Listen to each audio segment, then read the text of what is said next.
नमस्कार मंडळी, कसे आहात तुम्ही? मराठी मालिका विश्वातील लोकप्रिय अभिनेत्री अमृता धोगंडे पुन्हा एकदा प्रेक्षकांच्या भेटीला येण्यासाठी सज्ज झाली आहे.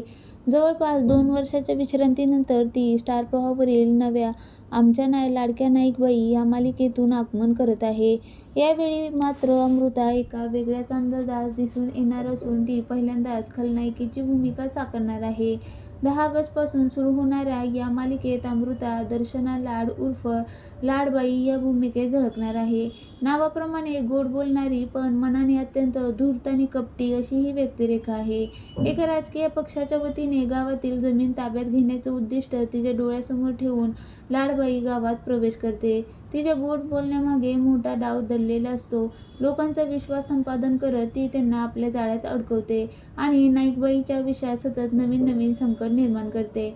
या भूमिकेबद्दल बोलताना अमृता म्हणाली, 2 वर्षांनंतर पुन्हा मालिकेच्या माध्यमातून प्रेक्षकांसमोर येताना खूप आनंद आणि उत्सुकता वाटते. दर्शना लाड ही भूमिका माझ्यासाठी पूर्णपणे वेगळी आहे. ती वरकरणी खूप गोड बोलते, पण तिच्या प्रत्येक कृतीमागे स्वार्थ आणि वेगळाच हेतू दडलेला असतो. पहिल्यांदाच मी ग्रे शेड असलेली भूमिका साकारत आहे. अशा व्यक्तिरेखा साकारताना कलाकार म्हणून खूप काही शिकायला मिळतं. प्रेक्षकांना माझा हा नवा अंदाज नक्कीच आवडेल अशी मला आशा आहे. अमृताच्या या नव्या भूमिकेमुळे आमच्या लाडक्या नाईकबाई मालिकेतील संघर्ष आणखीनच रंगतदार होणार आहे. तिच्या एंट्रीनंतर कथेला नवीन वळण मिळणार असून प्रेक्षकांना नाईकबाई आणि लाडबाई यांच्यातील संघर्ष पाहायला मिळेल.